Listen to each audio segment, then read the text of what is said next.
이제 곧 북미 두 정상이 회담장으로 가기 위해 숙소인 멜리아 호텔을 나설 것으로 보입니다.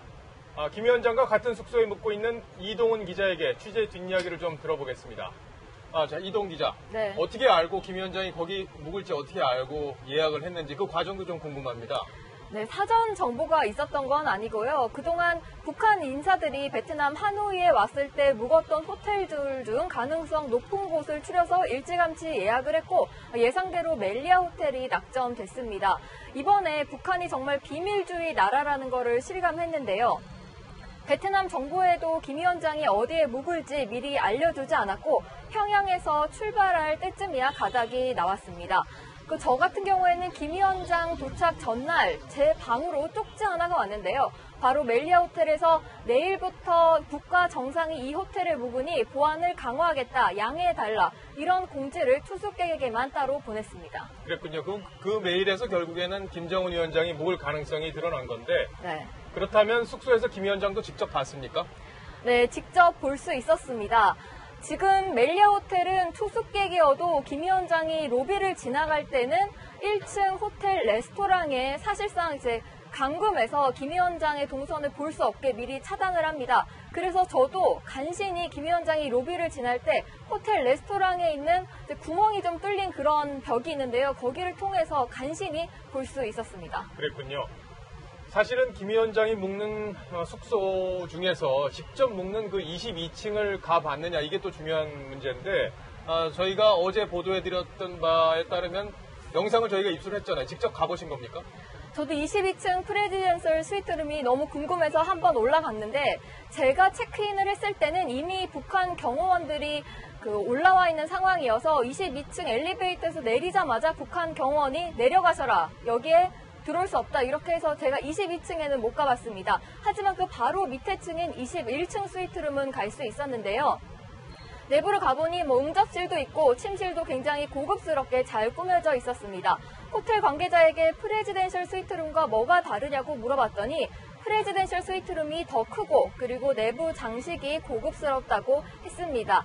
1박에는 이제 날짜에 따라 다르지만 평균적으로 $2,500, 우리 돈으로 280만 원이 넘는 수준입니다. 그렇군요. 저도 사실 그 호텔을 가봤는데 22층을 가려고 했더니 경호원이 제지하더라고요. 근데 네. 키가 상당히 크던데 충돌은 없었습니까? 네, 북한 경호원들이 이제 김 위원장을 근접해서 경호해야 돼서 그런지 키가 190cm 이렇게 되는 굉장히 체격이 좋은 사람들이 많았습니다. 예. 자, 네. 지금 현장 그림이 들어오고 있는데 트럼프 대통령이 회담장으로 출발하는 모습입니다. 트럼프 대통령의 방탄차가 이동을 하고 있는 모습이죠. 네, 그렇습니다. 비스트라고 하는데요. 트럼프 대통령이 도착하기 며칠 전에 이미 공항에 도착해서 바로 저 트럼프 대통령 숙소인 메리어트로 가서 이제 주차가 돼 있었습니다. 기자들이 또 비스트를 찍으려고 굉장히 노력을 했는데 메리어트 경호원들이 찍지 못하게 막는 그런 풍경이 연출되기도 했습니다. 그렇군요. 지금 JW 메리어트 호텔에서 회담장인 메트로폴 호텔까지는 약 15분 정도 걸린다고 지금 예상이 되고 있죠? 네, 김정은 위원장의 숙소인 멜리아 호텔에서 만찬장이 메트로폴 호텔 거리보다 지금 메리어트 호텔 거리가 더 멀거든요. 그러니까 트럼프 대통령이 조금 더 시간을 걸려서 지금 만찬장으로 가야 하는 그런 셈입니다. 예, 아마 도로를 다 통제하고 이동하기 때문에 지금 자막에는 20여 분 정도 걸린다 이렇게 나오지만 한 15분 정도 걸릴 거다 이렇게 현지에서는 예측을 하고 있고요. 저희 채널A 스튜디오 야외 특설 무대에서 그쪽 호텔이 지금 보이고 있어요. 근데 아직까지 사이렌 소리는 들리지 않는 걸 보면 지금 이제 떠난 지 방금 화면에서 보셨듯이 떠난 지 얼마 안 된 시각이다 이렇게 볼 수 있겠네요. 네, 트럼프 대통령은 이미 출발을 했고 보시다시피 아직 김정은 위원장의 숙소인 멜리아 호텔은 주변 교통을 전면 통제한 상태고 출발은 하지 않은 걸로 보입니다. 자, 이제 트럼프 대통령이 출발을 했고 잠시 후에 김정은 위원장이 숙소를 나설 걸로 보이는데 김정은 위원장의 방탄차도 이번에 메르세데스 벤츠였죠. 네. 사실 네. 롤스로이스를 구입해서 제재를 위반한 것 아니냐 이런 논란이 좀 있었는데 이번에도 결국에는 과거에 싱가포르 회담 때 타고 왔던 방탄차를 탔더라고요. 네, 바로 김정은 위원장은 롤스로이스 타지 않고 벤츠를 타고 이번에도 왔습니다. 그래서 동당역에서부터 하노이까지 벤츠를 타고 왔고 어제 북한 대사관으로 이동했을 때도 벤츠를 사용해서 벤츠를 사용했고요. 그리고 김정은 위원장뿐만 아니라 북측 고위 인사들은 이동할 때 항상 검은색 벤츠를 사용하고 있어서 북한이 역시 그 벤츠 사랑을 볼 수 있었습니다. 그렇군요. 네. 화면에 잠시 우리 신석거 부장이 나왔기 때문에 질문 하나 드려야겠습니다. 내일 본회담이 있는데 오늘 단독 회담, 만찬 이렇게 예정이 되어 있습니다. 네. 오늘도 핵심 의제에 대해서 의견 교환이 이루어질 걸로 봐야겠죠? 사실상 이번 정상회담 기간 중에 지금 오늘 저녁 상황이 가장 중요한 상황이 아닌가 생각이 됩니다. 지금 만찬 그 참석 인원을 보면요, 두 정상과 이수용 외무상 그리고 미국에서는 폼페이오 국무장관이죠. 정말 그야말로 핵심 멤버들만 모여서 담판을 하는 그런 회식이 될 것 같습니다. 그 담판의 내용은 뭐 여러 번 언급이 됐지만요. 북한은 어디까지 비핵화 조치를 내놓을 것이냐, 핵심은 영변이냐, 영변만 할 것이냐, 영변 플러스 알파 뭔가 트럼프 대통령이 선물을 줄 것이냐가 핵심이고요. 트럼프 대통령은 이에 대해서 어떠한 상응 조치를 줄 것이냐, 큰 틀의 두 정상 간의 정치적인 의사결정이 오늘 저녁 만찬에서 이루어질 것으로 보입니다. 오늘 저녁 만찬이 그러면 대충 윤곽이 드러날 거다 이렇게 볼 수 있겠습니다. 예, 그렇게 지금 모두 전망을 하고 있습니다. 예, 김정은 위원장의 사실 표정 이동훈 기자가 지나가면서 봤을 텐데 네.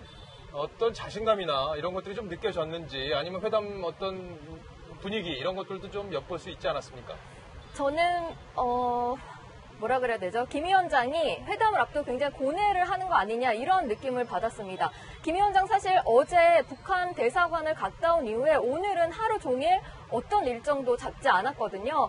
북한 유치원을 갈 수도 있다 이런 얘기가 나왔지만 전혀 나오지 않고 그 프레지던셜 스위트룸 멜리아 호텔 안에서 참모들과 함께 트럼프 대통령과 오늘 만찬에서 어떤 전략으로 임할지에 대해서 고뇌를 한 것으로 보입니다. 그렇군요. 지금 화면에 2분할로 나오고 있는데 왼쪽 화면이 김정은 위원장이 묵고 있는 숙소 멜리아입니다. 그리고 오른쪽은 좀 더 근접해서 촬영한 멜리아 호텔 앞 영상이고요. 아직 김정은 위원장이 출발을 안 하고 있는 걸로 보입니다. 아무래도 회담장까지의 거리가 가깝다 보니까 출발을 좀 늦게 하는 게 아닌가 이렇게 추측을 해볼 수 있겠는데요. 6시 30분부터 회담을 시작하니까 도착 시간을 6시 15분으로 잡고 있는 듯합니다. 15분 동안은 그 안에서 두 정상 간의 만남을 조율을 한 뒤에 본격적으로 6시 30분부터 회담이 진행될 걸로 봐야겠죠? 네, 그러니까 현지 시간으로 6시 30분이고 이제 우리 시간으로 8시 30분부터 이제 진행이 되는데요. 일단 8시 30분에 김정은 위원장과 트럼프 대통령이 만난 다음에 1대1 대화를 두 정상이 이어갈 것으로 보입니다. 그리고 우리 시간으로 9시부터 김정은 국무위원장과 트럼프 대통령의 친목 만찬이 시작될 것으로 보입니다. 그렇군요. 신석거 부장, 네. 사실 회담에 대한 기대감이 우려와 사실 교차하고 있는 게 지금 냉정한 현실입니다. 네. 회담 결과를 잠깐 예상을 해보면 어떨까요? 일단 지금 들리는 얘기로는 어쨌든 미국 측에서 김정은 위원장을 상당히 압박하면서 허들을 상당히 높여놨다 이런 얘기가 나오고 있습니다. 그러니까 지금까지 북한이 스스로 하겠다고 밝힌 것 영변 핵시설 폐기와 이에 대한 미국 측의 상응 조치 정도를 넘어서는 어떤 것을 미국 측이 요구하고 있다 이런 얘기가 되겠습니다. 그래서 어쨌든 간에 영변에 대해서 철저한 검증을 보장받던지 아니면 그게 아니면 영변은 철저한 검증과 폐기까지 안 가더라도 영변 이외의 다른 핵시설에 대한 신고와 동결 정도까지 북한의 비핵화가 가는, 그래서 청와대에서는 빅딜이니 스몰딜이니 하는 것이 정확한 개념이 아니라고 얘기를 했지만 저희가 지금 통상적으로 알고 있는 것의 개념에 따르면 그 중간에 어딘가에 미들딜 정도가 될 것이다. 그리고 그 결과 연락사무소라든지 이런 것들 외에 미국 측에서는 금강산 관광에 대한 남북 경협의 재개를 미국 측이 용인하거나 도와주는 것, 그런 프로세스를 시작하는 그런 것까지 내일 합의가 되지 않을까 하는 기대가 나오고 있습니다. 예, 이동훈 기자에게 질문을 또 이어가 보겠습니다. 사실 여기에 지금 한국의 외교부에서도 많은 직원들이 나와 있고 네. 북미 회담 상황을 실시간으로 지금 점검하고 있는 그런 분위기인데 네. 이동훈 기자가 계속 지금 우리 외교부 관료들하고 취재를 하고 있는 거죠. 네, 그렇습니다. 회담 상황을 어떻게 우리 정부에서는 예측하고 있습니까?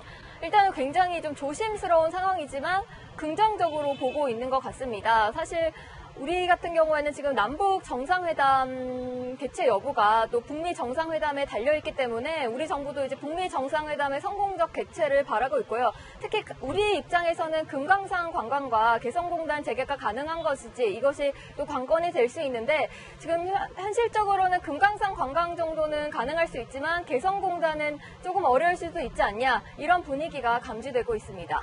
자, 그렇군요. 아직까지 김정은 위원장은 출발하지 않고 있습니다. 제가 잠시 전에는 현지 시간으로 말씀을 드렸었는데 한국 시각 기준으로 8시 30분부터 40분부터 20분간 단독 회담이 예정이 돼 있기 때문에 김정은 위원장은 한 10분 정도 뒤에쯤에나 출발할 가능성이 높아 보입니다. 자, 신석호 부장. 네.